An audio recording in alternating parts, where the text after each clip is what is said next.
Did you know that number 2 and number 3 on the list of top 10 concerns of retirement age people has to do with relationships and community? In other words, people. For everyone, and I think especially for us introverts, we tend to lose routines and activities and opportunities to connect with others as we age. And since COVID's tremendous influence on discouraging gatherings and encouraging distancing ourselves, we may have established new norms of fewer connections. I, for one, treasure and enjoy the freedom and quiet and calm of alone time. Remarkably, when my beloved once-a-month massage in a city 90 minutes away was canceled for today, I was vaguely relieved that I could sleep in, have more time to myself at home, just doing laundry, not having to skip my daily walk in nature with my dog, practice piano, and generally disengage from society at large. Oh, sure, I got out to have lunch, which I ordered and prepaid from my phone, play fetch at the schoolyard, and later pick up dinner. But I was happy being on my own.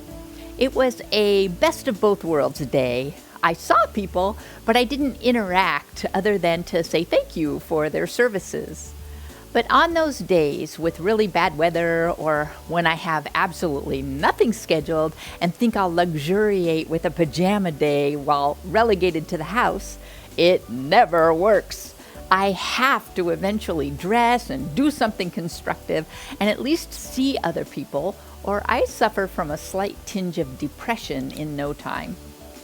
If you've known me for very long, you probably know I got to walk the Camino de Santiago across Spain a few years back. I wanted to do it by myself, expressly for the quiet time, to take advantage of this rarefied opportunity to see what spiritual truths and realizations would present themselves in the quiet. I didn't take any music with me because I didn't want the distraction, and I went in the dead of winter when the number of pilgrims traveling is a fraction of those you would see in the warmer months. Of the 43 nights I spent on the trip, 13 of those were by myself as the only pilgrim in the albergue overnight. Sometimes I'd go for 2 or 3 days without running into any friends I'd met, and I would start to feel truly lonely and down. But fear not, overall, it was a fabulous experience, and I really learned something about myself. While I think I want to be alone, I feel happier, more alive, and engaged with life when I'm with people. Not for too long, perhaps, but I do need people to feel and be my best. In Brené Brown's newest book, Atlas of the Heart, she made an interesting point of distinction. She talked about the difference between fitting in and belonging.